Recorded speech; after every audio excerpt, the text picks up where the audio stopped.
Cushman, the legend in the plans. Please listen every day to the showcase. The opinions and knowledge that anyone can take. Showing you how it is done. Proving I am number one. What a legend becomes. This is now my time to show you that I am here. This podcast just to make it loud and clear.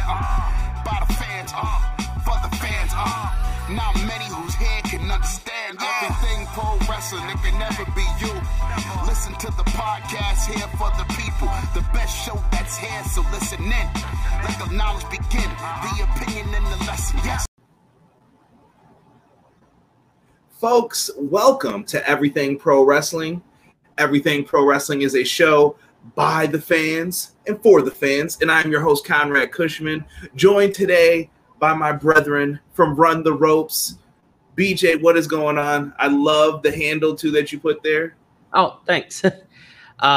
Just, you know, accessible. Gotta get that follow how you can. But how you doing, man? I'm good. We're hanging in there, man. We are here to talk about your preview and predictions for Money in the Bank. I see a few people in the live chat. If you're watching on Twitch, YouTube, Periscope, wherever it may be, do me a favor, guys. Come on in, leave a like on the YouTube video. It helps us out greatly. What is going on, everybody? I see a lot of yer and hey.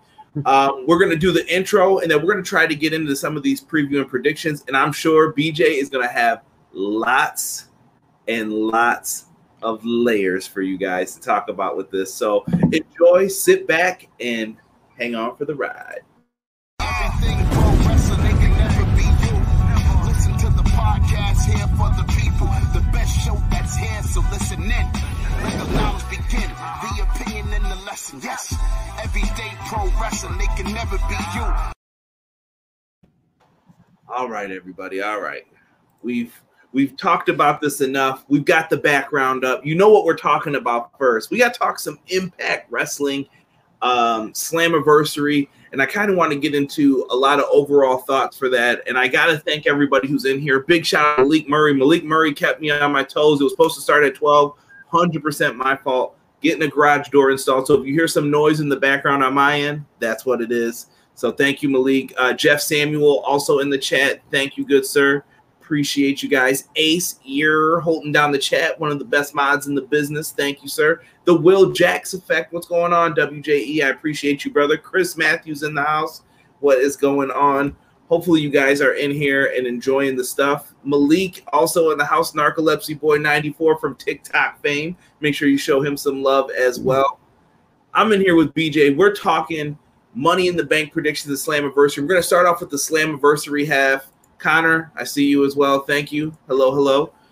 Guys, make sure you hit that like button for us. But, BJ, what's going on, man? How are you feeling right now about Impact Wrestling as a whole in general? Well, so I enjoy Impact a lot. I think that they've been consistently like growing. I know it sounds weird. I don't want to use the term baby steps, but it's so like each little like thing that happens in the wrestling world helps them grow just a little bit stronger.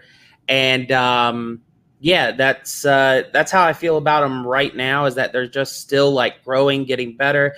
They've got people on their roster now that they've helped build to be even bigger stars than what they were, all through their own accord, which is what a good, company should be doing anyways.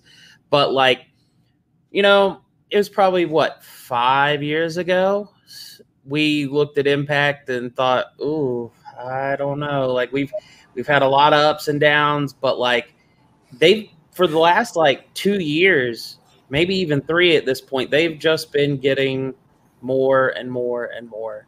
And so I've been watching them more often. They've been catching my attention more often.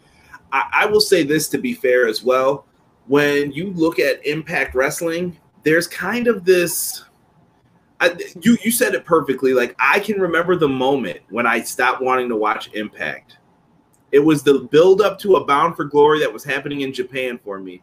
And I was like, where are all the guys that you just had? Like, where's Aries? Where's James Storm? Like, what's going on right now? And I know some of them were on the card. I can't remember who was gone, but I was like, this sucks. And I just looked and it was like, kind of like washed people. And I just remember going through that, and I hated it for a long time. And I was like, I'm not watching that. I'm done with this. I'm through. I can't deal. But eventually I came back, and guess what? It was Slammiversary. The show was Bobby Lashley and Alberto Del Dipshit, El Patron, whatever his name is right now. And he better not be doing any crazy shit. Del Rio was on the card against Lashley, and I thought it was a hell of a main event and a hell of a show. And I really, really enjoyed it. And then it brought me back in. So I still think that you summarized it perfectly. Like, there's this stigma of, there's the fans who love Impact and maybe a little too much. And then you also have the other half, though, who won't give it a shot. Like my co-host Derek on Dynamite. Derek will not give Impact a shot. He's just like, oh, this show sucks. And he doesn't watch it, though. No, it's changed. It's changed. You know, when AJ like, quote unquote, walked out or whatever, like his deal was done. But like that whole, I was like, this was your sting. Like, if he's gone, the company's gone. And so like I stepped away for a while. I started like a little bit more, you know, back on things when Aries was back and lost the belt to Penta and stuff like that. Like I started keeping up with it, but it wasn't like I was consistently watching. But now I'm to the point where like I might not watch it live. I'm trying to get to that point. Like it's drawing me to that point where on like Thursdays I want to be there to watch it. But I am consistently like keeping up and watching the, you know, where I've got it DVR'd and stuff like that. So like it's growing. It's growing on me, and the product is good. They just had an Iron Man match that like went. Oh, that was at the beginning of the show, and it led into the like the last 10 minutes was the beginning of the show, and it was so good. So like. Yeah. Say what you want about TJP and his like personal stuff sometimes where I'm just like, oh, okay. But I think we're old enough, I think, to put that to the side. And when we hear this, we're just like, dude, an amazing Iron Man match. And I like it, man. I like it. Azan White has joined us, said, hey, everyone. Yes, we are at it early today. See, I wake up. I'm not some zombie who's just around at night podcasting. I'm a normal dude. Let's see what Connor had to say here. Connor said, I feel like Impact is that one promotion that, given its history, people won't give it a chance. But the product these past few years have been amazing, and they kill it with each pay-per-view. You're right, Connor, but it's hard to escape your past. And that's a life lesson, I think, for everybody who's in this chat. And I'm going to take care of that beeping noise here in 1 second, the next time I can get BJ to go on a rant, because my detector battery decided to be weird. Weird day for me today. Impact Wrestling in 2014-2015 was the worst year in Impact, best year 2018-2019. I think we could agree with that. We can agree with that. BJ, I'm going to kick it over to you for this one. Is there a show that you're more so, or I should say a show, a match on this card that you're like, this is the match for me right here? So looking at the thing at the show itself, obviously Kenny versus Sami, but the storytelling on that is good. But if you get away from, you know, that, and we'll get into that, I'm sure. The Ultimate X match is back. All the people in that match are incredible. I don't know if there's a way to have Josh Alexander lose unless it's in an Ultimate X match or something like that, because he has been on a roll. He's been unstoppable. I'm surprised by Moose versus Sabin for a Slammiversary card, given how much they've pushed Moose. So I'm thinking that one might be a little bit of a sleeper in the fact that like we might get a lot more out of that than what we expect. So yeah. Moose. Honestly, I said so. I will go do a podcast with the Insiders. Make sure you guys check them out every week. The Insiders, I was just telling them that I feel like this is a test for Moose. This is going to be Moose. Like, can you be in the main event scene? He's got the body. I think he's got his mind right, and he signed back up with Impact. So he's done everything to where they can push him to the highest level. I think it's going to be a good thing for him. So this is the test, I feel. And Sabin's the perfect guy to do it because he's been the world champ. He's been to the dance. Yeah. So there's a lot to look forward to here. And I guess I'll get this from you real quick, too, before we get into it. quick thoughts on the AEW relationship. Some people hate it and some people love it. Like I bask in the glory. I'm just like, AEW so sweet, and Impact Wrestling is benefiting from this. Yes. What do you think? Now, I'm the same way. I feel that same way, but I do feel something has to happen in order to help Impact out even more. Like, we've got the benefit of having the god of pro wrestling, Kenny Omega, come in and win your belt and be showing it on different channels and have enough talk that's going on to the fact that when Don Callis was on, an AEW Dynamite, they were chanting, "You got fired." So they're starting to follow the stories on Impact, which is great. But I think there's a little element that Impact has to have in order to fully benefit from this relationship. And I think if we don't see both things tonight, I think one of these things will happen, but I'll get into it when we go into predictions. Okay. All right. Let's get into it. We're not going to waste any time. July 17th. I got to interrupt you. I got to interrupt you right before that. When you talk about this show, I need to ask you the question: Do you enjoy like fish, like for like meals? Like, yeah, occasionally. I'm the same way, and I've never had this fish, but I think a big theme for me has to do with a fish with Slammiversary, and that is red herring. Oh, okay. I was thinking Shark Boy a little bit. So, that's the fishy line. So yeah, whenever we get to it, I'll show you. But there's going to be a few times where that specific fish is going to show up here. So. Okay, this is going to be interesting. So it's happening July 17th. Happy birthday to the intern. Got to show him some love for that. 8 p.m. is the start time. It's going to be in Skyway Studios, Nashville, Tennessee. Fans are back for this. Be excited. Impact has greatly missed their fans. It's weird to hear the crowd noise, and then you got someone running through an empty crowd on Impact. It's available on traditional pay-per-view and FITE. I would recommend going the FITE route for this show. And I guess we'll start from the bottom of the card here, and I'm gonna pull up some of my graphics. And a big shout out to Michael. Mike, I'm gonna pull up your comment here because I don't want to mess up your name. Michael Brandamarty. If I said that wrong, please let me know. It only seems to benefit Gallows and Anderson, the Impact relationship with AEW. I don't agree. Not especially if some things get set in motion. So. And I'm sure BJ's going to let you know. Actually, you know what? I almost went to Morrissey and Edwards. That's not going to be the first match. I want to talk about the match that was added last minute last night, which is Brian Myers and Tennille Dashwood versus Matt Cardona and a mystery partner. Some would say maybe they're hot, maybe they're messy, maybe they're a hot mess. I don't know, but we have this matchup set. Last night, Tennille Dashwood gave Matt Cardona a low blow. So let's get into awkwardness here. Tennille Dashwood used to date Matt Cardona in the WWE, Emma and Zack Ryder. Mm-hmm. So now we're at this point, but she's teaming with one of my favorites in Impact, the most professional, Brian Myers. And hopefully Sam Bill will be out there too. Shut up, Sam. No one asked you. His understudy. So BJ, first question is, who is Cardona's mystery partner? Is the hot mess just somewhere where we're going with this? And you're like, dude, this is to set you up. This is not really what's going to happen.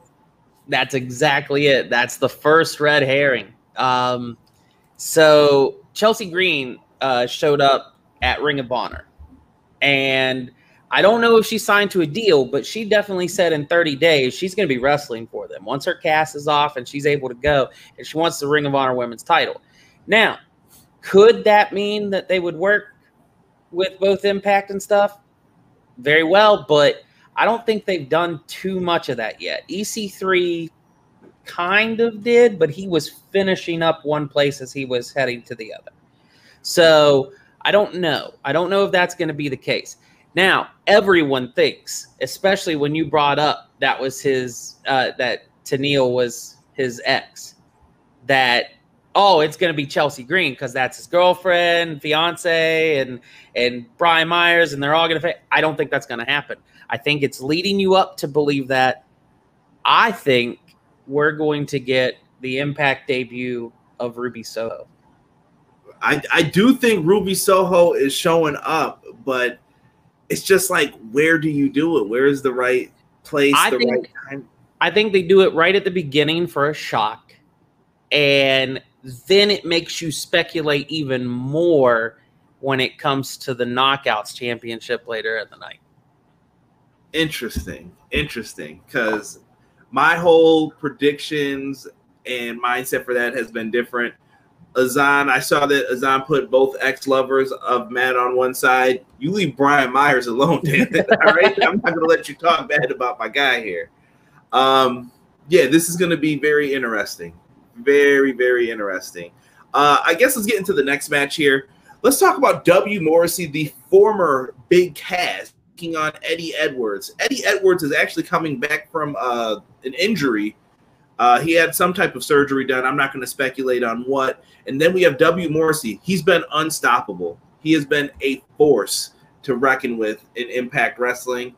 I love the renewed push for him. He seems to be cut. He's in the best shape of his life, it looks like right now. I mean, you made your prediction on that. I'm sorry, did we predict the tag match? Who did you predict to win that? I'm sorry. I predict Matt Cardona's team, whoever the mystery person is, but I believe the mystery person will be Ruby. Double check on that. Same. For this one, I'll take W. Morrissey. I'll go first on that one. W. Morrissey all the way. Oh, yeah. Yeah. He went through a lot. And whether or not either side of those kinds of things and actions being condoned or whatever, like that, that's for another thing. I just know that he's experienced a lot in a short amount of time with his release and everything. He's had some pretty downs, but he's been getting better. And I heard him on Busted Open last week, and he sounds like he's in a good place. So I hope things keep going well for him. And I think he gets a W here because they are showing him like he is a monster. Oh, he is a monster. Believe that. I'm happy for him, though. I know he was a big basketball guy. And you know what? I always want to hear like wrestlers being on the right track. And I think that's something we should try to normalize a little bit in wrestling. Have these guys being healthy and happy. That's what we want. Like, I want these guys to be healthy. Your health comes before you doing a wrestling match. And I know that you're chasing the dollar, but health first. So kudos to Big Cass, William Morrissey, W. Morrissey, whatever you'd like to be called. Kudos to you, man, for your health and everything else right now. BJ, what do you think here? What do we go into? What's the next match you want to talk about? I'll let you pick one. I think Moose and Sabin. Well, there it is. We were talking about it earlier. This is what I feel will be like a tutelage match here for Chris Sabin and Moose. Very, very different when it comes to this. What do you think on this one? Well, like I said, I think it's going to be a sleeper because I think it's going to be a longer match than what we're expecting maybe between these two. But I think Moose is pretty much unstoppable. He did not beat Kenny, but it was not at any fault of his own. And so I can't see that momentum slowing down for him. I wanted Moose to beat Kenny. I still want Moose to beat Kenny. If I had to choose someone from Impact to dethrone Kenny Omega, it's Moose. But he looked great against him in that 6-man tag when they did I think it was Under Siege or something. Moose was a star that night. I was like, yo, Moose is the guy. Yeah, I did the same thing. Like I've not been against Moose by any means, but I've slowly watched him get better and better. And then it's just like we hit that match and it was like there was no like small step of better. He next level. And he's just been there ever since. So like I think he beat Sabin. And honestly, at this point, because we've already seen the opportunity, I don't know if he dethrones Kenny, but I think he dethrones the guy who does dethrone Kenny. Okay. Another herring, possibly? Potentially. Also, Moose. Moose. Let's go into the comment section here. I see we got a couple. I got a question. Who was the Impact 6 in 2021? We'll save that for the end, and we'll try to get into that maybe a little bit for you, Malik. I want to see Enzo and W. Morrissey be a tag team again, damn it. I think if you wanted to do that surprise, have Enzo come out, but I think you'd have Davey Richards debut first. So you could have a double. Try to mess around with that. I could see that. But now here's my question. What we know with Davey Richards right now, he's MLW. Do they? I know MLW lets people go, but does Impact work with anyone with MLW? That's what we'll have to see. This door might be open, wide open. Yeah. I read something last night that was kind of weird between not WWE and AEW, but some other companies that were like, listen, we're cool with this if you're cool with this. And it was like, hey, if everybody wins, this is a game of survival right now in that world. And BJ, A said Moose, he's got Moose taking the W here. BJ, you look like RSP to us on. I don't know if that's a compliment or what he means. I don't know either. We'll take that. RSP's a good wrestler. He was just on AEW Dark, so we'll show some love. Okay. I can see Moose going for the Impact X division. I think he's above that now, Malik. I think they're starting to position people in higher positions. And TJP's in MLW. That is true. Okay. So yeah, I would love to see the Wolves. That might be one of the only ways I'm okay with seeing Enzo and Cass back together. Like I'm okay. I'm okay with them separately now. More so one than the other, but together I just feel like for both of them you kind of put them in a box.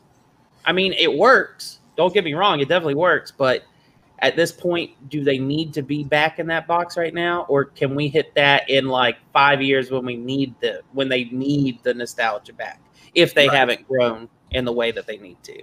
So good points. Right here, let's get to some tag team action, which is always enjoyable. We have the team of FITE and Flava taking on Havok and Rosemary going into this one. This should be interesting. This is one of the matches where I could go either way on this one, but since I'm the host, I get to defer. So I'm going to BJ first once again on this one. BJ, what are you thinking for this tag match here that we got for the Knockouts women's tag titles? Fire and Flava have been a team that, like, I don't want to say that they've slowly grown on me, because I liked them initially and then like I kind of plateaued and now I'm back like, okay. Havok and Rosemary, I'm not feeling it with them as a team. This is a straight up match. I think I don't think we get shenanigans when it comes to the match, but I think we get a surprise after the match. Feed me.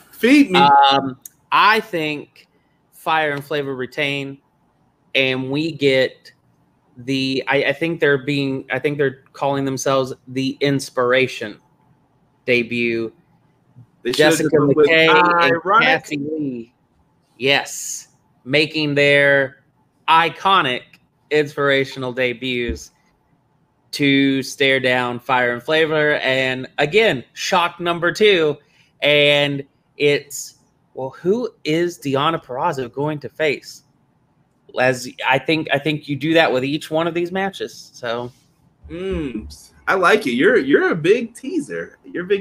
I'm going with Fire and Flava to retain here in this match. I think that there's still more of a grind. I don't think you solidified Havok and Rosemary enough for them to win the titles here. To me, Rosemary's a veteran at this point in the ring for Impact. She's like one of the mainstays, so she's good to go. Havok also, I think, could be in that role because she had a tryout with WWE years ago. Everybody knows the drama around that. If you don't, Google it.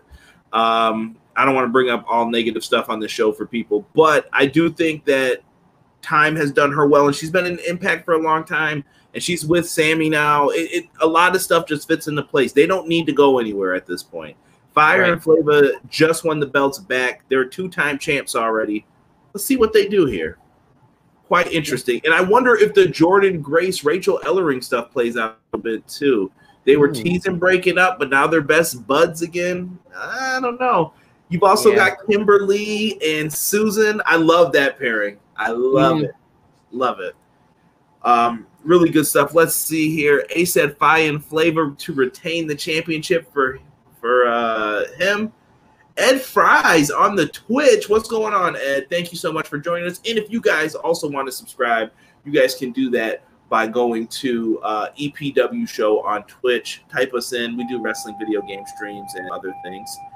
But right now we've got Sorry I've Been Lurking. I love Impact, but it's 5th out of the 5 shows I can't watch in a given week that I can watch a week. I don't blame you, bro. There is a lot. Oh, listen. There's a lot of wrestling. Making the name Everything Pro Wrestling, big mistake back in 2016. But I didn't know we were going to get another company and the world was going to go and change the way it has. But A said, don't count them out. I'm not. I would never count them out. Let's continue on here with the card, and let's stick with the tag team action. BJ, this 4-way is going to be insane, I think. Absolutely. It feels thrown together and doesn't at the same time. Like each team is an established team through Impact, but like it just like seemed to in like one episode just boom, here we are, fatal 4-way. And so I'm very confused at the direction here. I don't know if Violent by Design retain, but I can't see the Good Brothers getting back the belts right now. So I think I'm going to have to go with Rich Swann and Willie Mack. Man, I don't know. The Good Brothers have been on like a path of, I don't know what they're doing with them. They're kind of just floating. You know what I mean? They're not really doing anything in either company. And I don't know if that's a good thing for them or not. And I think they're trying to make a long-term play, if people want to know my honest opinion. I think they're trying to get back in the good graces of Tony Khan. They made a bad boo-boo. I'm going to just pull it up so you can see their face. They made a bad boo-boo when they said, oh, no, we're going to sign those 5-year WWE contracts. I think Tony took that as disrespect a little bit. He was like, you know what? We're moving forward with this. I cannot do this. We also have TJP and Fallah Bahh. I just don't see it right now. It's now at the time. Swann is a former world champion with Willie Mack, but I think the climb is too much, man. I think Rhino and Big Joe Doring are going to hold it down for the team on this night because they do utilize the Freebird rule, and I pray Cody Deaner does not get beat down. We can't have my man Cody Deaner getting smacked up. That's just how I feel about it. But that poor SOB. I feel like he's going to be the one to get kicked out of the group, and I like Cody Deaner, actually. Yeah. Malik Murray says he's thinking Swann and Mack win the championships because I like them. That's a good enough reason for me. That's why we're here talking wrestling. BBD retain their Impact World Tag Team titles. So we got one agreement with you and one in agreement with me. Yeah. BJ. Yeah. I think it's fair. I have a random question to throw out here before we get to like the final title matches. Someone that's left off this card that I am surprised that they don't have something. Who would that And that's the key word, Jake something. He has been doing stuff with Myers a little bit. I feel like they slotted him in there so Cardona could come in. That Cardona match is thrown on here for a reason, and it's just to get someone in as a surprise. Oh, yeah. But I just feel like he's been doing some solid work for them, and I'm surprised that at their biggest show, they didn't have room. Yeah, I think that's why he got a match on this Impact show. And you know what else I was thinking when we were talking about Cody Deaner getting taken out the group? I think Macklin could be the one to replace him. Ooh. He's been doing a really, really good job coming over there. He dates Deonna Purrazzo. I don't know. To me, it's a good fit. I don't want to see that happen, but I would hate to see someone lose their spot.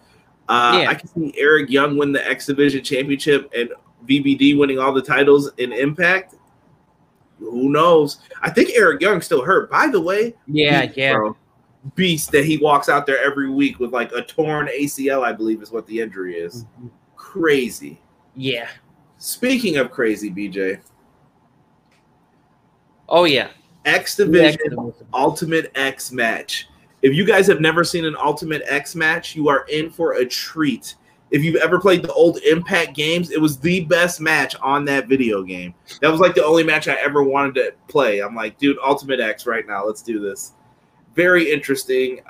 We have Trey Miguel, Ace Austin, the champion Josh Alexander, Chris Bahh, Rohit, and Petey Williams, the man who probably cries every time he sees a Destroyer done or kicked out of or used as a transition move.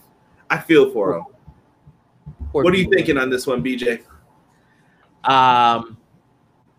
So in this one, as I was saying earlier, Josh Alexander's been amazing as X Division champion, and if he does not win here, like this is one of the only matches I could see him losing the belt in. If he's one-on-one versus someone, I don't see it.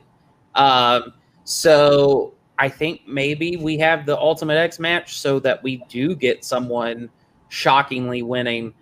But if we do, I think Josh Alexander moves up past the X Division towards the main event picture.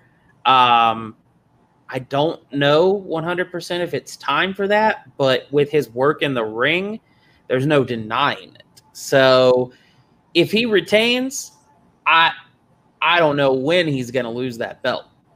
But this would be the time to do it because he doesn't have to lose it by being pinned or tapped out. I think they're going to do it. I think they pulled the trigger. And I looked at everybody. All these guys have had recent title reigns. And I think the main person I feel for in all of this is Trey Miguel. He seems like he came back to Impact, and he really hasn't done much. And I don't know if he's just on a per deal. Is he looking at his friends in MSK and NXT like, damn, man, I could have been there. What am I doing? You know? It depends on how he feels or why he's doing it, his personal motivations. It's weird that you say that because he is my pick. If they do dethrone Josh Alexander tonight, it's him picking up the X Division title. Really? Interesting. Yeah. I'm going to take Chris Bahh. I think it's going to be a great night, and every Thursday you can catch him on Impact. The man writes money, and I do think when I look at this, BJ, I'm going to pull this graphic back up so people can see this.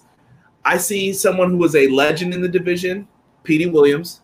Rohit, a solid addition, someone who at first I didn't know if I was going to like him, and he's turned me into a fan. But then when I look at these other four, I see main eventers. Future Impact Wrestling World Champions, Chris Bahh, Josh Alexander, Ace Austin, Trey Miguel. If you wanted to, you could put those guys and elevate them. I think you elevate Josh Alexander now, though. I think it's time. He's proven it. That the Iron Man match sold me. Yeah. He held it down. I will go ahead and tell you, I have a wild card here. It's not a red herring thing. It's just a thought that had come to me as I was reading the notes, and Azan right there in the comments saying the same thing that I do. I think his name is Samurai Del Sol. You got it. That was amazing. He shows up either after this match or he shows up on Impact following this. See, that's the thing is like with Slammiversary and you want people to watch and you have all these surprises, he would be a great addition to keep people talking. But you could have someone carry over to the next Impact to keep them talking on Thursday too. And so that might be where he shows up. Yeah, you've got a lot of options too right now to where you want to go. And if you're a big enough name, you could kind of be like, listen, bro, I'm not doing it. I'm only going when I want. Azan is still taking Trey Miguel or Chris Bahh. Malik Murray says he thinks Chris Bahh is going to win. Ace said Josh Alexander to retain. This one's got people all over the place. Jeff Samuel, what's going on, Jeff? He's going with Josh Alexander for the win. Azan repeating about Kalisto. I like that Josh versus TJP next pay-per-view could be very interesting. Could be. I see Rohit as a future world champion if he gets a character, but I think he find Conrad, to me personally, can cut a promo. Yeah, he's got the old school feel. I can agree with that. Yeah. Aerostar to return to Impact, maybe. I would love to see Aerostar and Kalisto even as a team if they wanted to. Did he suffer an injury? I don't know. I'm a big Lucha Underground fan, so I wouldn't be surprised. I thought maybe if he was going to go over there for the Azteca Underground once that starts up. Yeah. Perhaps. I thought the last time I remember seeing him, he did like some crazy dive from like the roof of a building, and I thought it injured him. Maybe I was wrong, but like for some reason that vividly stands out in my mind. I would listen. Nothing would surprise me this day and age in pro wrestling. I'll have to look into that. Next matchup here, Deonna Purrazzo, probably one of the best Impact signed wrestlers right now. I love Deonna Purrazzo and her work that she's been doing as champion. This is someone who was signed by the WWE at one point, and they weren't using her. And this is where I have to, you know what? No, I have to come back on the screen for this. Like, and just so BJ doesn't get any heat for this, this is the shit that baffles me with WWE. How did you let someone like this go? How? She would be in main events with Charlotte like this. There ain't no questions. Rachel Ellering, I'll find something for you to do. You're not going anywhere. How, BJ? I just don't get it. I was gonna say you didn't have to take any heat off of me for that, because I feel absolutely the same way. I don't think she got to shine enough in Ring of Honor, but she definitely is getting that Impact, and it shows that kind of both places slept on her, like in her ability. Like she's great, and so they dropped the ball. But as we'll talk later with WWE stuff, I'm sure I'll have a little bit of a rant there. That's what WWE does now. Like, so that's what they do. Don't put them in the game, because they just loss of possession all the time. Anyways, so who's the victory, BJ? So unravel your layers. Yeah, this is where I was saying you got all these red herrings. So before we get to Slammiversary, they've teased a lot of things. They on Impact, they had Scott D'Amore in this contract signing, and he mentioned about it being a hot mess and about things might get iconic or hardcore country or all of them red herrings. All of them red herrings. We think we're getting Chelsea Green in the first match. Nope, red herring. We think, does that mean she might be in this title match? No, she's not. She's not. I think we finally get more of the door opened, and I think we have Deonna Purrazzo versus Dr. Britt Baker, DMD. If we don't, okay, so I'm saying this tentatively. I've got two paths here. So this would be for the Impact title, right? Britt trying to be a belt collector too. I think that ends in a no contest, but keeps a story. But if we don't want a no contest on our pay-per-view, I think it's Thunder Rosa then. Wow. That could be interesting. I'm going to put a name that I thought of yesterday. So I'm going to just stick with what I said on the Insider stream yesterday for the predictions. I don't know if Jeff tried to make a bet where I have to shave my eyebrows or my beard off or something crazy, but I said Ruby Soho would be the person I think in this spot, so that way she could deliver in a good match. Mm-hmm. I'm going to put a name in the chat right now, though, that I don't think a lot of people are thinking about. And big shout out to Rob, who has also joined us in the chat. Fabi Apache. Okay. That is who she is going to face at Triple Mania for her title. So why not have Fabi come in, take the belt, and then you can make it a title versus title match next month. All right. Do the tapings. I'm just putting it out there. There's a lot of red herrings. This is BJ's theme for this show right here. Yes, is red herrings. Yes. They got a lot they can do. I'm looking. Jeff Samuel saying maybe Victoria, a.k.a. Tara, shows back up. I feel like she wants to hang him up. Maybe she's got one more match in her. Yeah. And he also brought up Tessa Blanchard. I don't know. I still feel like Tessa's kind of like stay away, Heat. Yeah. Like, yeah. And I don't know if I don't know if wrestling fans and promoters are ready to forgive and forget, because I don't think the fans have.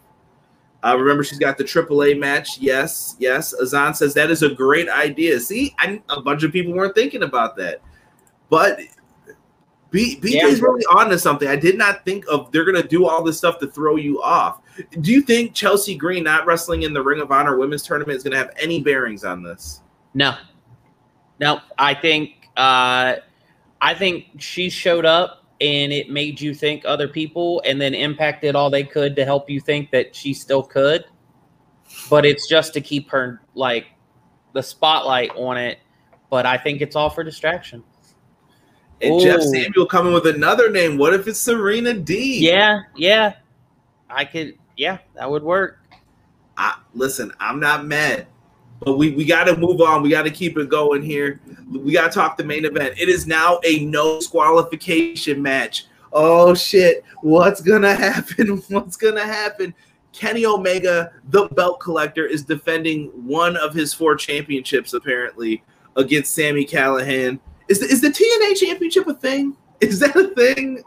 I think they've just kind of – they unified it, even though it wasn't a recognized championship. So Kenny's just carrying it around for. I think it's for the visual look. Like, he's got 4 belts, even though you have 3, Kenny. But yeah, I'll take it. So Sami Callihan has re-signed with Impact many of times, and I feel like he is one of their mainstays.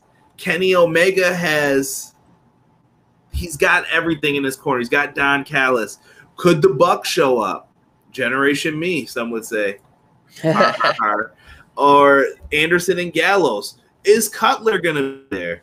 Michael Nakazawa. There's a lot of bullshit that comes along with Omega. Oh, yeah. Sami Callihan's got the Impact roster, though. I think Impact's going to eventually get sick of this guy walking around with their title, and maybe they show up. BJ, I'm throwing it to you, man. And by the last match, I'm taking Deonna to retain the championship some way, somehow. In that match, like I said, if it ends up being a situation where it's a champion from somewhere else, I say that we just have a no contest. But if it's anyone else, I still take Deonna. Just a really good match. Yeah, unless it's Fabi Apache. Nah, they're not. I don't think they take the belt off, because there's still that Sue Young stuff that's got to play out too. Yeah. I think. But back to this match, the world title match. Okay, so where I've said red herrings all over this show. This is one, but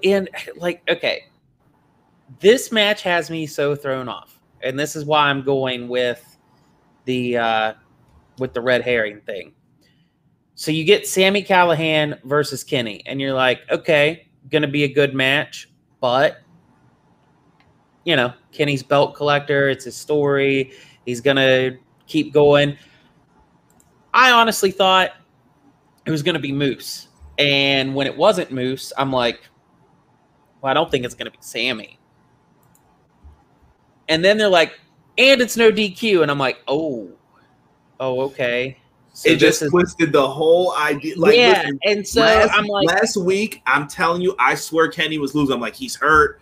I don't know if he could do this. And then this week, he said he was feeling better. I watch him in those segments with Hangman, and that plays into this too. And he's doing the dancing. He's moving great. And I'm like, he doesn't look like he's hurt now or in pain. Right. And so I think when they made it no DQ, they wanted people to be like, oh, well, that's Sami's wheelhouse. He has a better chance now.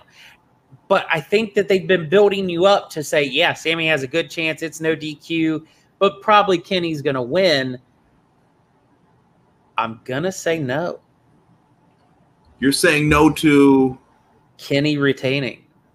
Now, here's where I'm at with the AEW and Impact relationship. AEW getting that attention of, oh, Kenny's going to go all these other places, bringing in Don Callis, the Good Brothers, stuff like that, has helped. It's helped Impact with numbers, for sure. But they need one of their guys to win that title. And I don't mean that Kenny loses it to someone else that's not in Impact, and then the Impact guy wins it and brings it back. I think they need to make it, a big credible thing of this person in Impact beat Kenny Omega. Is Sami Callihan going to do that in a one-on-one regular match? I don't think so. But as you said, with the Impact roster, I think the Impact roster helps Sami win at Slammiversary because this is their biggest show. This is the show. So if not, when do you have Kenny lose it in a way that like will be even bigger? Because if he doesn't lose it here, he might be going to Bound for Glory with this thing. Exactly. So I think you get that big, even though Sami Callihan is, you know, storyline wise terrible to people, I think you get Impact hoisting him on their shoulders at the end of this show. I'm going to agree. First, big shout out to Mags and Sick who have joined us in the chat. Jeff Watson also in the chat. Jeff, you've been name dropped several times in this stream, good sir. Welcome, welcome. But I'm going to agree with you, BJ. And we've got several others. We got Ace Against Us saying that Impact Kenny Omega retains with help from his boys. He did get that stem cell treatment. Maybe it's helping him. Conrad, what if Sheeta shows up and challenged Deonna? Oh, good Lord. Could happen. Could happen. Sami is winning. Okay. Don't worry, Jeff. Name drops are all good. Insiders got a lot of name drops because we were talking about stuff yesterday. So I had to give credit where credit was due. And someone says maybe they do a Bound for Glory series for Kenny Omega. They're throwing it out there. That would be a Josh Alexander win, in my opinion, if they did that. Yeah, because you need an Iron Man for that because that's similar to the G1. Yeah. I'm going to put something in here that I do think we're going to get people to try to help, but I think the Super Elite's going to try to fight them off. But there's a little bit of a horse that could play a part in this. And I think he's pretty pissed off from the interaction from Wednesday. Now, Go ahead. Go ahead. What if Hangman Page comes out? They are setting up this big 5-on-5 match, BJ, from Dynamite. And we talked about this. Could this be a setup to have us get let down again by Hangman Page? And this sends him into the worst spiral effect that he's been on to tell the final story of all this. Because everyone's like, who's getting the shot at All Out? It's got to be Hangman, right? Mm-hmm. Or is it Christian? Christian's been undefeated. There's a lot playing into this that you have to think about. There's moving pieces. I know. So far with what's happening. And I love it. When you can do this to me as a wrestling fan, or maybe we watch way too much of this shit. And we're playing ourselves. So here's what I'll say. If Hangman shows up to help take out the Super Elite, he's got to have some Dark Order members with him to help build that match. Don't forget Kaz, too. Kaz gets also because he's the Elite. Yep. So, but what I think, though, is for Sami to win it, if he has assistance, those guys just have to be out to even the playing field again. You know what I mean? Like they can't be out there actually touching Kenny. If someone hits Kenny with an object or distracts a ref, or I mean, it's no DQ, so what would be the point of distracting the ref? But you know what I mean? If somebody gets involved and puts their hands on Kenny, it's got to be another Impact guy. It's got to be someone that Sami doesn't normally associate with, but it's because we want the belt back in Impact. I agree. I like the Hangman idea, but that's to help get rid of the Super Elite. No one lays a hand on Kenny unless they're from Impact. Okay. All right. I like it. That's going to be your Impact Slammiversary preview predictions for our wrap-up of the show. I think it's going to be really fun. I think it's going to be a great show. I will be doing a review live on the channel afterwards, so if you guys haven't, please check that out. And tonight at midnight, I have a podcast dropping with Casey. You'll have the YouTube version and audio version. If you guys like it, type in Everything Pro Wrestling on Spotify, Apple Podcasts, Google Podcasts, wherever you want. There's a little bit different stuff in there. Sometimes you get a little bit of a treat.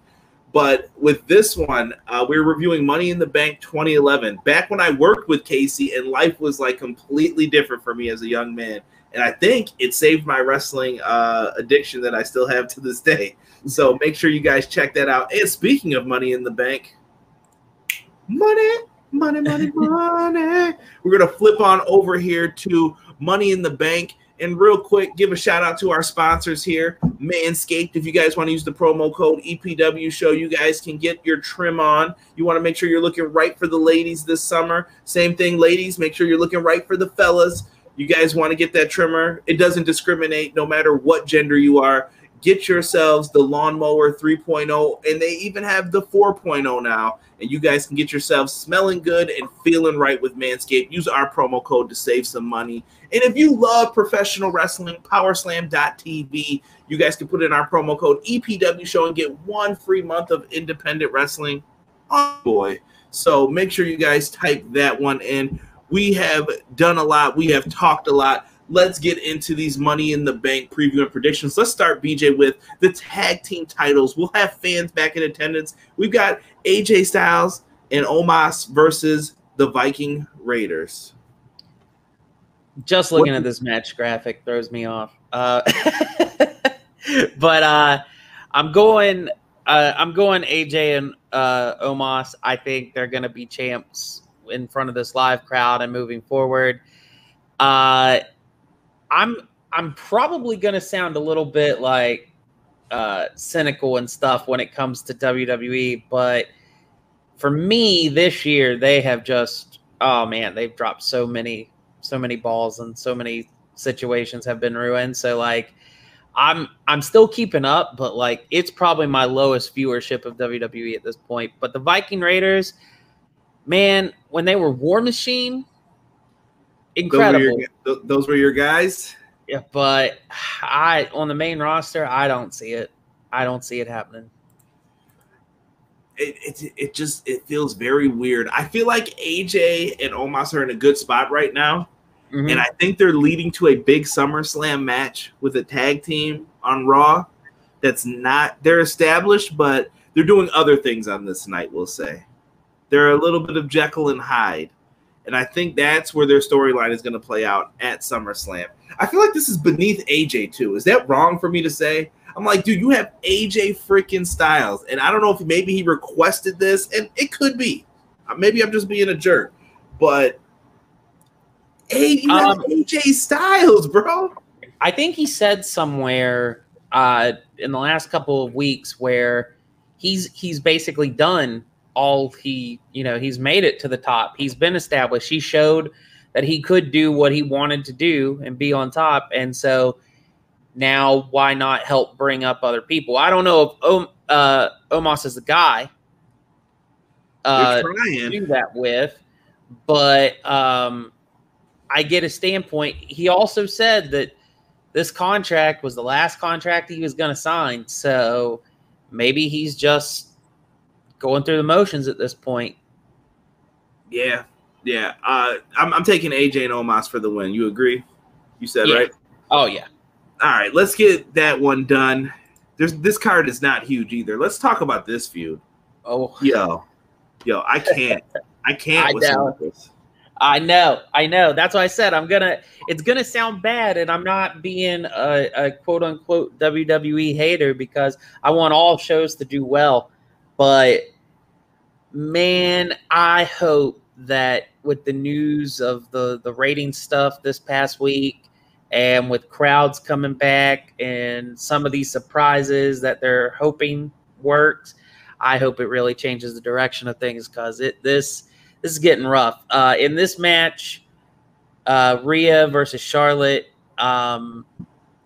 this Rhea is not the Rhea on NXT. She's just not. And it doesn't work for me at all. I understand the point of this feud. She's trying to one-up Charlotte at her own game, whatever. But I think Charlotte's winning here. There's a big reason, but I'll get to that after you give some insight there as well. Okay, bro. I have to put these things in like perspective first because I don't want people just to think. And I saw a lot of people put in RK Bro, definitely agree. And I think Jeff hit the nail on the head when he said that AJ Styles is in teacher mode, pulling that back up. Excellent. And Six at another point, I think too, though. I think this company is beneath AJ in its current state. Kind of true. Yeah, AJ Styles is doing great things. What's going on, Tokyo? Thank you for joining us, brother. Hopefully you guys all hit that like button, share, subscribe, do whatever you want to do. We're just talking money in the bank here real quick. But when it comes to Charlotte Flair, Derek gets a lot of flack for hating Charlotte Flair. And I know that the Charlotte defenders like her, and I'm not saying that in a negative way. I'm just lumping you all together, unfortunately. And there's the Charlotte haters, and I lean more towards the Charlotte haters. I recognize that Charlotte is great, but why? She's always in the main event. We got to pull the reins back a little bit on this with her. And I know why. She's fabulous. She's great in the ring, but I do believe there's a thing called burnout with some people, man. And some people look at it. I wouldn't be surprised if Charlotte wins. Like, that's just a weird attitude to see people have with this, man. And this match is going to get booed. They've booked it horribly. Fighting with crutches. And why is Rhea like, oh, I'm going to sink to your level? Like, what is this? Is little kid behavior. Like, I feel like a kindergartner wrote this. And they were watching. They're like, this would be cute to do. This would be a cute thing to do with someone in a feud. That's dumb. I don't know. I'm not feeling this. I'm going to just say Rhea retains because I have no idea why. I don't think Charlotte needs number 14 right now. I know she's going to go past her dad eventually. I think Charlotte gets number 14 here, but there's one big reason why. The return of Becky Lynch. I think she comes back after Charlotte wins. Yeah, you could say, oh, Rhea beat Charlotte, and now she's got Becky, and what a story. But no, it doesn't work. It doesn't work with Rhea the way that she is right now. This Rhea character is not great. I hope that when the draft comes, she gets moved to SmackDown, and they treat her legitimately better like she was in NXT. I think in order to hype up Becky even more, you need a bigger, more established heel in Charlotte to win it again, because everybody rolls their eyes. Everybody will be upset. Everybody will be like, really? Again, Charlotte? Then Becky's music hits, and you're like, oh, here we go. You're not going to do that with Rhea as much as you're going to do that with Charlotte. So that's why I think Charlotte wins. Yeah. And I see some people, like, the chat has been on point. Michael just said a great thing that I think Derek and a lot of other people who would do the show with me would feel. I don't care about the Charlotte match. It actually makes me want to turn the show off. Yeah. Six said that I don't think Charlotte even cares anymore. Ever since she got engaged, she just seems over everything. I mean, they did over a year ago. Both of them did trademark their names so. Yeah, her daddy didn't raise no dummy in wrestling. Trust me, he knows what to do. I don't think Charlotte should get the heat, but she doesn't need all the titles, bro. And Malik Murray says he refers to the man in the sky about Becky versus Charlotte again. But Jeff comes in with some logic here. Jeff says the problem is oversaturation with Charlotte. I think that's a WWE problem as well. Yeah. She is amazing, but some fans are tired of seeing her in the main event scene constantly. Make her earn it. Put her in the ladder match. I like that. And that's something that, he's coming in with more. I was cool with her winning the Rumble, but make her work her way into the main event scene. I agree. There's no struggle for main eventers really in this company. You just go. Right. Well, I mean, the roster depth on the main rosters has been a huge problem too, let alone the booking. But I think in this case, you do it because you get that bigger match at SummerSlam. And then, like we've done this time and time again. We do this time and time again. Maybe that's the story they go with. We're facing off again. But I want it to be – I don't want to keep facing off with you. So if I win like if Becky wins the belt, Charlotte can't face her. Yeah. Then you have to give Charlotte different stories because she can't come after the champion. And I'm going to end this on this when it comes to the whole situation, especially when you look at what happened with Rhea. Rhea has been mishandled since Mania, and NXT's not off the hook for this either. NXT was someone I always trusted until this started happening. You ruined Rhea Ripley with that loss, and she never really got to make up for it. And is part of it to blame on the pandemic? I think so. But, but I just... the frustration is there because she was over. Here's the weird thing. So everybody knows Derek. I keep bringing him up because he's like the perfect casual fan. Derek was so into Rhea Ripley at that point. He was behind her. He loved her. Same thing with Bray Wyatt. Derek gets into these characters, and then Vince does the, oh, are those your legs? Cut underneath you, and that it ruins the character for someone like that. And that is what is wild to me when it comes to this. I think we're going to be hearing a lot of those same kind of remarks through the next couple of these matches, too, because, yeah, it truly is. It's baffling. I don't know if because of the pandemic and lack of crowd that it has warped the opinion and how stories go. I mean, I'm sure it is a little bit, but, like, it's always been, you know, Vince's show. But, like, here in these last, like, 2 years, it's, like, it's wild. Yes, it's Six, perfect casual fan laughing. Derek's probably in Ohio listening to this somewhere, or he will be later, so that's fine. BJ, I'm going to let you pick, man. Do you want to talk the title matches first or the Money in the Bank matches? I feel like the title matches are going to end the show. Yeah, yeah. Let's go Money in the Banks, because I think I have something. I think I have a domino effect from one of them. So okay, let's start with the women's. Women's Money in the Bank ladder match. Right now we have Alexa Bliss. I have not been feeling the character. I'm sorry, Alexa Bliss stands and haters. Nothing personal against her. I just don't like how she overtook Bray's character, and Bray never got any revenge. But maybe that'll change. Maybe it'll come back and everything will be better. Let's trust the writing team in the process with all of this. We've got Naomi in this. Shout out to Naomi. I'm usually one to criticize Naomi sometimes. I have in the past on in-ring work, but I do think it was wrong what a lot of the fans were attacking her for with her husband and the whole situation with the drinking and everything. So I completely feel for Naomi. Asuka is also in this. Asuka has been handled miserably. She needs a show shake-up better than anybody. Like, immediately. Please shake it up. We've got the returning Zelina Vega. I can't wait to hear thoughts on that from you, PJ. Nikki Ash, Liv Morgan. I don't even know how Natalya got in this. And apparently they put, what's her name in this? Your girl. Tamina. I did not know she was even in this. So I think they just added her like yesterday. Okay. So who you got, BJ? So there's a lot to this. Like, if you just from looking at this graphic, like, character-wise, you definitely got character. Like, WWE's, trying to do the character thing. They've got that. But utilizing that character is what they're not doing well.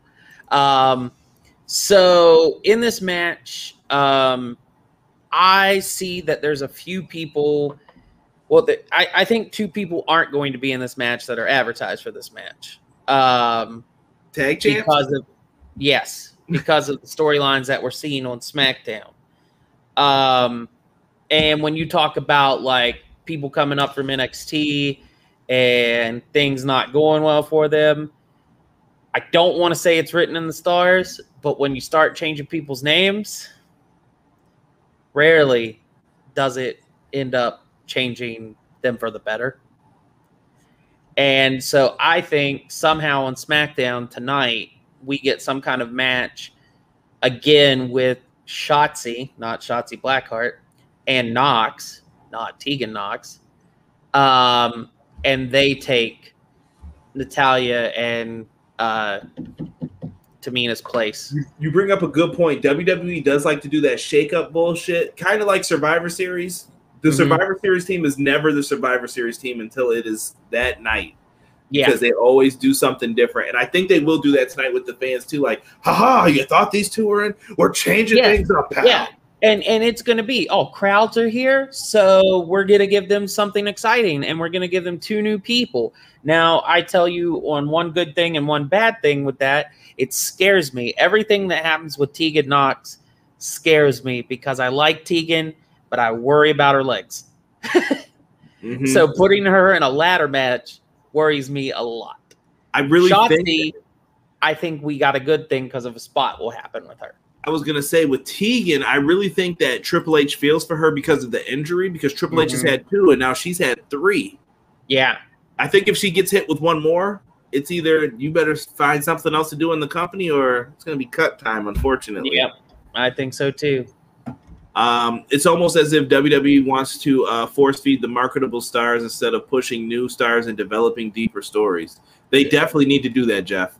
Yeah, but they are doing just the marketable thing right now. They're, especially with fans coming back, they think it's all the marquee right now. Even though they're making great profits, it's all the marquee and new people. We're not worried about the people who have been here. Man, I think Naomi's going to win Money in the Bank and cash in on Bianca and join Roman Reigns' group. That would be interesting. Ooh, that would be a big wrinkle into that story. Yeah, even though I feel a kind of way about that story too, and it's not Roman's fault, and it's really not both the Usos' fault. It's one of them with how they're doing. Yeah. But that's for another subject, I guess. Yeah. I see a lot of Liv seems to be the favorite. Some people say Bliss. Liv or Bliss seem like the top two because of the stories that they're involved in right now. I think it's going to be Liv, but I think we do get the surprise in those change of Natalya and Tamina. I feel like you give it to Liv and you can do something maybe with Sonya Deville. I feel like she's getting ready to come back too. So I'm going to take Liv for the win. Is that who you're going with as well? That's who I'm going for as well. Okay. Yeah, man, it feels weird. Some people were predicting maybe Becky finds her way in, and maybe that's how she gets the belt back. Like, it was ironic that last year she said the title was in the briefcase, so you're the champion, and then this year she wins the briefcase, and then she's like, now I'm going to beat you for that championship that way and win it that way. Who knows? Maybe there'll be some poetry behind it. Let's get into the men's Money in the Bank ladder match. This one is interesting. This is star-studded a little bit, in my opinion. We've got Rick O'Shea from Ireland. We also have Matt Riddle, the king of the bros. Drew McIntyre, even though if he wins, he can't cash in on Bobby Lashley. Weird. Kevin Owens. We've got Big E as well. Shinsuke Nakamura. And Seth Rollins is in here as well. Lots and lots to look at and discuss when it comes to this. So in this one, it's a little weird because even when I made a note, I was thinking about something and I forgot about someone, but it's because right now they're forgettable, and that's sad. And that's Ricochet. Yeah, Rick O'Shea. Yeah. In this match, other than Morrison and Ricochet consistently like facing each other to find whichever way they can not get a normal finish in a match each week on Raw, they're kind of in a feud. I think it's just because, hey, we're guys who can do flips. Parkour. Yeah. So Prince Puma and Johnny Mundo. Yeah. Lucha Underground. Yeah, so we'll get that. That match sounds a lot better than just those two on a Monday. But anyways, we'll get those kinds of like segments, moments, whatever from them in that match. I don't think they have a chance in winning it. The other people, every other person has a feud, has someone. And I think that we get a lot of shenanigans and crazy interactions and interferences. There's one person that doesn't seem to have much of a continuing story right now, and that's Big E. And so I think all the excess outside stuff costs everyone else in that match except Big E. And so I think Big E wins Money in the Bank. I'm going to agree with you on Big E is my prediction as well, but I'm going to pull this back up. I really don't think Kevin Owens has anything to do at the moment. Drew is interesting because I saw some people putting Drew's name down in the comment section. What interests me about Drew is he can't challenge Lashley. Imagine being stuck on a brand and you have such a hatred for someone, but you can't cash in on them. It makes it very interesting. Like, he could be down and out after a match, and Drew's looking at him. He's like, "What you gonna do, Drew?" MVP could just be out there taunting him. You can't cash in, Drew. You remember the contract? You can't cash in on him. You could play around with that stuff, but do you want to go back to that feud? My answer to that is 100% confirmed. Hell no. So no. I think that voids the money. I understand their stipulation, but I think it voids the whole purpose of the Money in the Bank. Anytime anywhere. I get the interesting wrinkle, but not between these two. I'm done with this for now. Ricochet is stuck with Mundo, like you said. Yeah. Riddle is doing the bro thing, and I think they're destined, him and Randy, to face AJ and Omos at SummerSlam. And then we see, is this partnership real? Is it going to continue, or does he RKO him finally? Or does Riddle turn on Randy, which I think is another possibility of happening? Yeah. So you've got things to mess with here. Nakamura, he's got the crown right now. I don't think he needs it. Nakamura is being built up. Like, I feel better about him than I did a year ago, but yeah, it ain't time.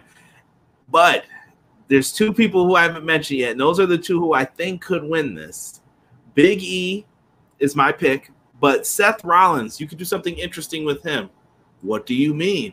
And I think it's going to play into the main event, and I will stay quiet from there. Yeah, I've got a little bit. I've got a little bit there too on that. There was something that you had said. Kevin Owens not having anybody. I don't know what they're doing with Kevin Owens right now. How do you have a man like Kevin Owens and not have him? Like, maybe it's all because of this brand draft, because I don't want to see Kevin Owens versus Roman Reigns again. We did that just earlier on this year. So I guess I get it in some regards, but like there's like such a gap right now between the Intercontinental and the main event that it's like, what do you do with Kevin? He's in the Asuka position right now. He needs a split. He needs something new. When they get to something new and fresh, Jeff thinks this fuels a move for Drew. Six says, I don't mind seeing a Lashley Big E match, and I think that's where you're going to go. I think they want it. But if it's not Big E who beats Roman, who is it? Well, we could get to that in a minute. I'm gonna tell you the Drew thing where they said about Drew going to SmackDown. The Goldberg stuff. I can't. I don't want that. I don't want that. Oh, no, I don't want that. Here's what I'll tell you about Drew. This is another reason I don't want Drew to win it, because people would think, oh, then Drew will go to SmackDown. And Drew will lose. Because at Survivor Series, I believe it was Survivor Series, when we had Roman versus Drew, Roman told Drew he was holding the secondary belt, that he was on the secondary show, that he was their secondary choice, and then he beat him, and you're like, oh, maybe that is for Drew, and then they just lowered Drew from even more. So how could I take Drew coming back and saying, well, now I'm going to do it? No. When you had all the fuel behind you, that's when I believed in you. Now I have no faith in you beating Roman, so I don't think that's going to happen. We'll have to wait and see what happens with this. Very interesting. I love the takes in the chat right now. I love some people comparing it to Cody not being able to go. Good stuff there, Malik. That's true. Rockstar is bringing up some stuff that I'm going to probably talk about. I'll talk about that in a second, Rockstar. It'll be John Cena beating Roman. Hell no to the no. He's going to be making those movies like he made fun of The Rock for. Hypocrite. Drew can't challenge as long as Bobby is champ. That is correct, Azan. Are you talking about Jacob Toretto? Family. I'm sorry, Roman, but I can't take that blue title seriously. Jinder's going to cost Drew. He's going to come out with the sword and chop down the ladder. I believe it at this point. Jeff comes in. Kevin and Oscar are too damn good. That's the problem. They're not Roman or Charlotte, but are deserving of the titles. Comes back to a marketing thing. WWE can't be bothered to think differently. This is true. Yeah. And I'm seeing Lashley Goldberg. I have to move on because I cannot talk about Goldberg is not ruining another show for me. Let's talk about my man, Kofi Kingston, Bobby Lashley. History being made here. For the first time ever, we have two Black people going for the main event WWE Championship in a pay-per-view matchup.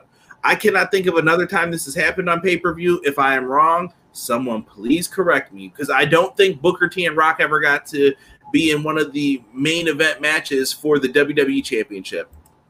This is something amazing to me. I love Kofi Kingston, and I love the New Day actually as a whole. And I think Lashley has done a great job as champion. I knew when he was the U.S. champ, they were not letting this man lose clean for a reason. Yeah. So this has been tremendously built up. Some people are calling for Xavier Woods to turn on Kofi? I hope that's not the case. I feel like this could be a great Apollo Creed moment where he's in there and he is getting crushed. He is getting a beat down that no one would ever expect. That's kind of my 2 cents on it. He's getting the beat down and Rocky has to watch it. Maybe Rocky's Big E. He's got to watch this beat down occur to his friend. Sorry, I heard a weird noise. No, you're fine, BJ. What do you think of that?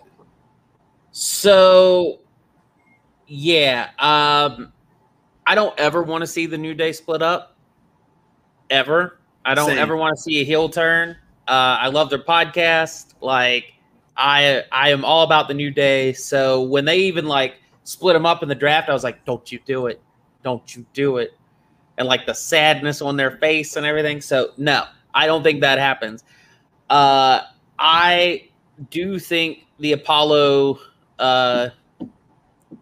Creed thing, that Bobby is just gonna, wreck.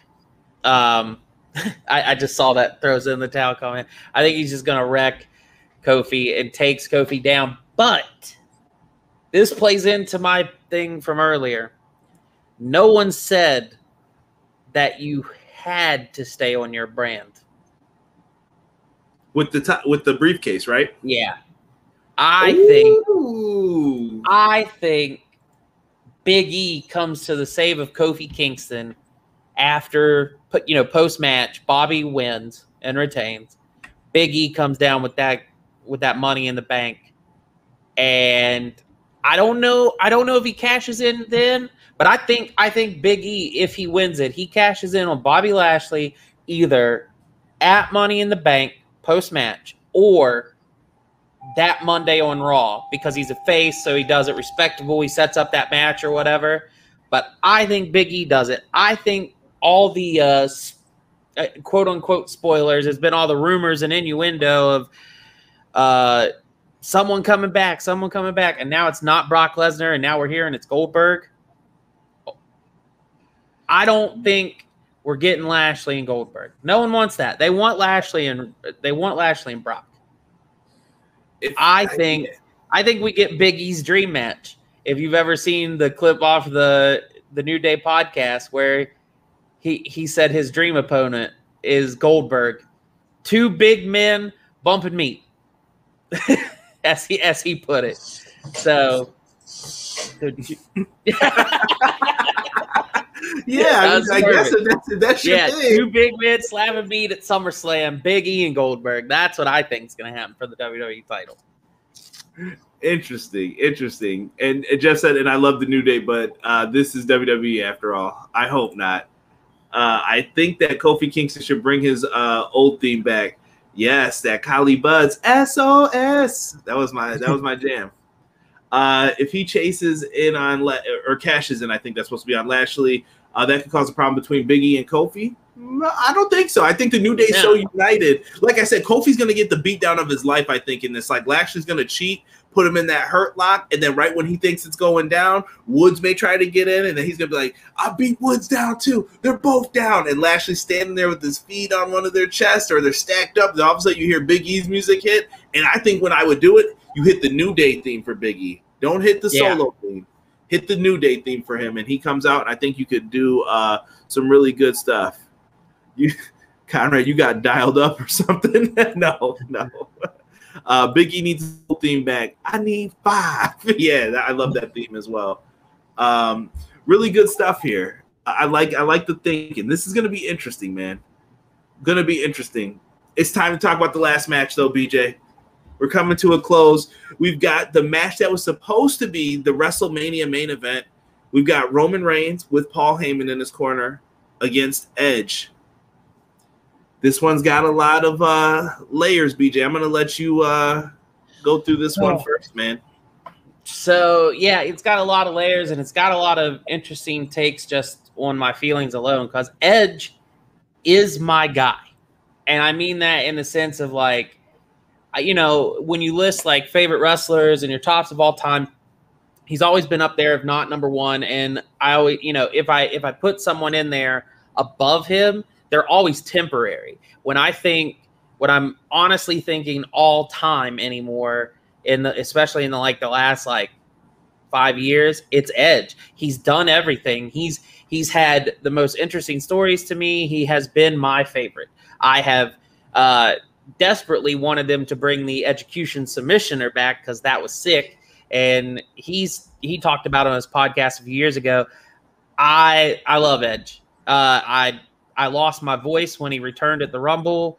Got a tear in my eye, everything. But he's not doing it. I don't think he's beating Roman Reigns. I had to say all of that because that's how I feel about Edge. But Edge is not the guy. He got stacked with Daniel Bryan at WrestleMania.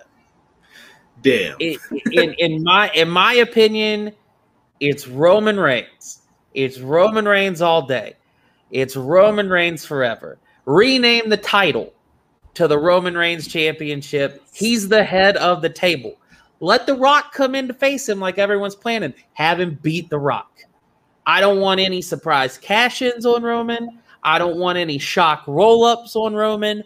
I want an established star to beat Roman, and I don't think they have anybody. I think you have to have time to build it. I'd say give it 2 years. Let Roman Reigns be the champ that long and build someone credible up, because I don't want a part-timer coming in and they're just as good as... No, I want The Rock to come in and I want him to lose.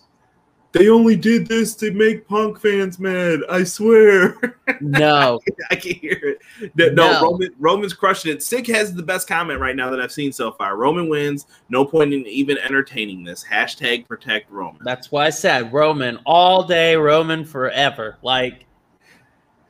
BJ, indulge me here for a second. Azan has said one of my theories. Seth, I think, is going to be pissed that he loses. He's going to be the guy who Big E pushes off the ladder, I think, for the last chance to win. Seth thinks that this is going to be his big moment. He's going to get that match with Roman Reigns, and he's going to finally get his opportunity back, and he loses. And I think maybe when he's going to the back, he bumps into an Edge who's getting ready for his match, and he just sees him, and he's getting mad. And we're going to get a replay of that classic. If you remember when John Cena allowed the Authority to come back, it was because Seth threatened to curb stomp Edge onto that briefcase. That was such a weird moment, because where I said Edge has been my guy, at that point in time, I was Rollins all day. So when I was like, no, I don't want you to do it, but I do want you to do it. Right. That would be amazing.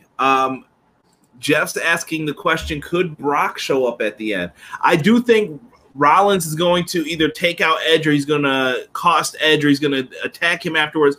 Edge and Rollins is the big feud for SummerSlam, in my opinion. That is going to be your SummerSlam match. And then I feel like Seth will eventually turn babyface and challenge Reigns. I think Brock is not showing up. I want to see Ponytail Brock get in there with the long hair. Think with the news of Goldberg, unless it's like Slammiversary and it's a red herring, I think Brock's not coming back right now. I think that's why they made a deal with Goldberg, is because Brock was like, no. Goldberg's their number 2. What I do think, though, is that Jacob Toretto, aka John Cena, shows up at some point.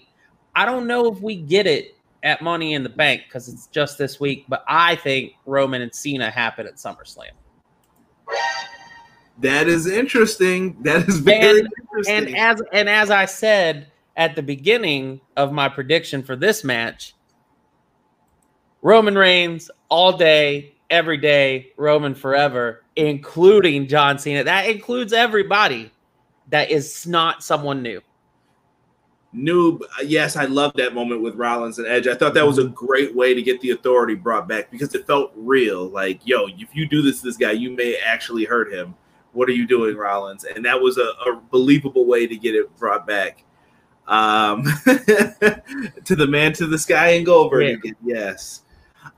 It's going to be interesting. We got Reigns winning. We got a lot of surprises in store. You guys are going to have to come back, though, and find out after the pay-per-views for Slammiversary and Money in the Bank. You guys can come back.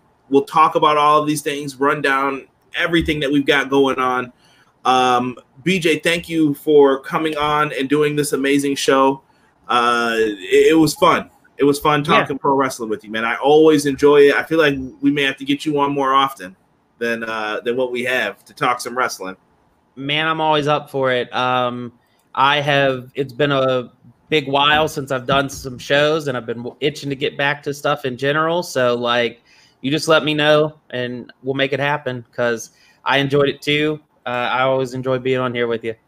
All right, look, we got one question. We'll let Sick be the last question. I have a question for you both. We all know Malachi Black was a huge acquisition for AEW, but Tony Khan says he has something bigger than that. Who or what do you think he's referring to?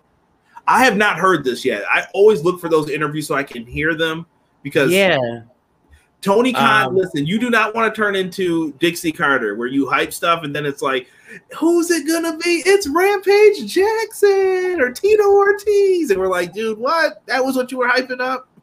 Yeah. So if we play off the word of huge, could it? I already see your.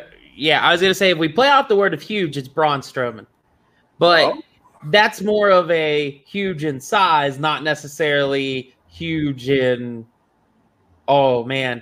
Now what you just did, the whole yes thing, the Daniel Bryan thing. It's very interesting what is happening because there has been so little talk on Daniel Bryan between, company-wise, like they mentioned him in promos, but it's because he was involved in a main event match at WrestleMania, but that's pretty much it. It's just a noting point. But like, I saw a video clip someone shared on Reddit just like earlier this week of Daniel Bryan at a 2K event basically predicting AEW. It was in like 2018 where he talked about all these guys and stuff. That schedule would be nicer for him, which means longevity in his career. He'd have more time to be at home and be a dad, which, is also a priority of his. It allows him to be fully like more creative, and I'm sure at this point in his career he could help more. I think he wants to be the traveling wrestling man. He wants to go where he wants, and he wants to pick his opponents. And Tony would let him. Vince is not going to let him go to New Japan and go here and go there and go everywhere. If Tony signs him, Tony says, all right, yeah, go to Japan. Oh, yeah, show up in Impact. Oh, yeah, show up in ROH if you want. Well, think about this, though, from Vince's standpoint, too. He let Jericho do it, and look what happened. Do-do, from right under his nose. Like, you let it happen. That's fair. But the thing is he didn't let Jericho do that in the sense that Jericho wasn't allowed. Jericho wasn't under contract. Jericho went to him and asked for permission out of respect. If there's no contract, there's no binding. He could have done it either way. I just saw that comment. Brian, it's Vince. Call me. Yeah. Rob said Brian ain't going anywhere. See, that's what I've been thinking. Like, even when he left, I was like, oh, he's just taking a break for a while.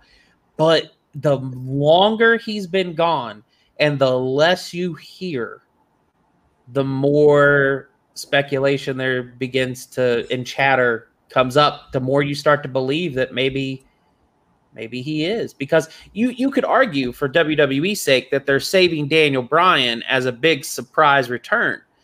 But where you put him right now? He doesn't fit in the WWE title picture. He doesn't fit in the Universal title picture.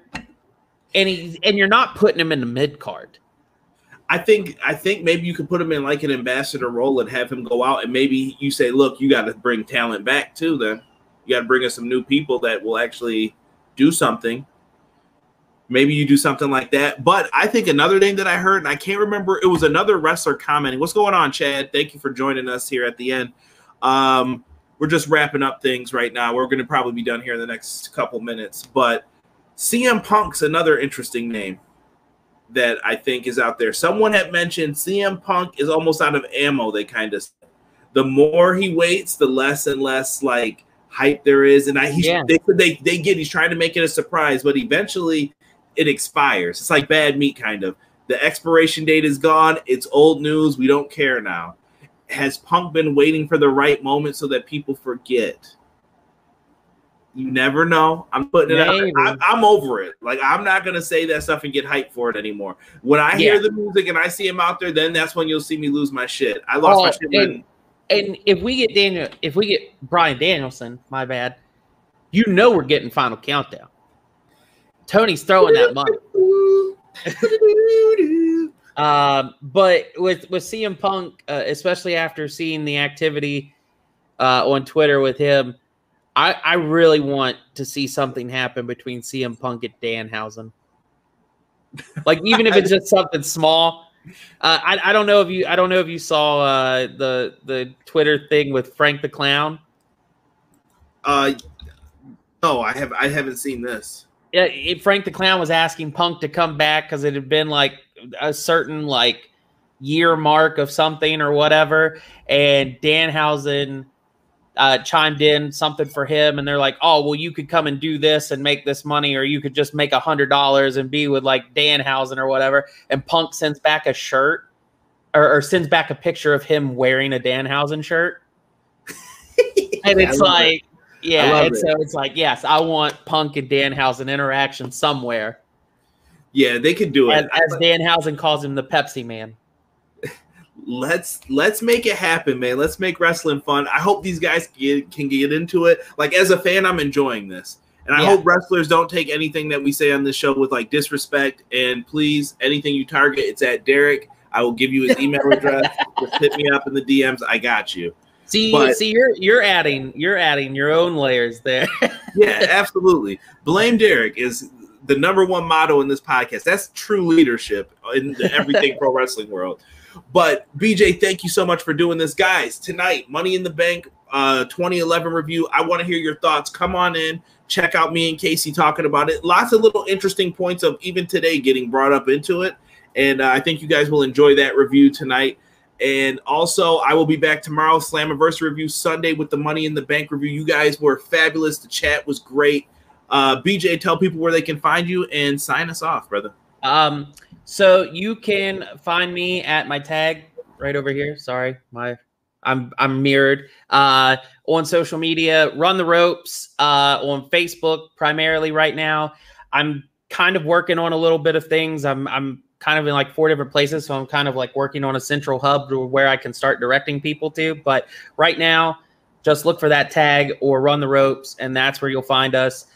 Come chat with us, talk wrestling and stuff there, just like you do over here. We'll appreciate you.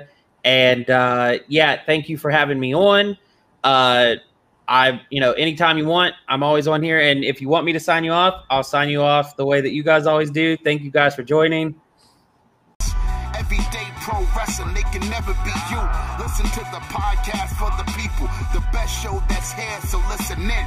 Let the knowledge begin, the opinions, the lesson, yes. By the fans, for the fans, not many in this can understand, this the podcast to show you who I am, Conrad Cushman, the legend in the plans, please listen every day to the showcase, the opinions and knowledge that anyone can take, showing you how it is done, proving I am #1, what a legend becomes. This is now my time to show you that I am here, this podcast just to make it loud and clear, by the fans, for the fans, not many who's here can understand everything pro wrestling, they can never be you. Listen to the podcast here for the people, the best show that's here, so listen in. Let the knowledge begin, the opinion and the lesson, yes. Everyday pro wrestling, they can never be you. Listen to the podcast for the people, the best show that's here, so listen in. Let the knowledge begin, the opinions, the lesson, yes.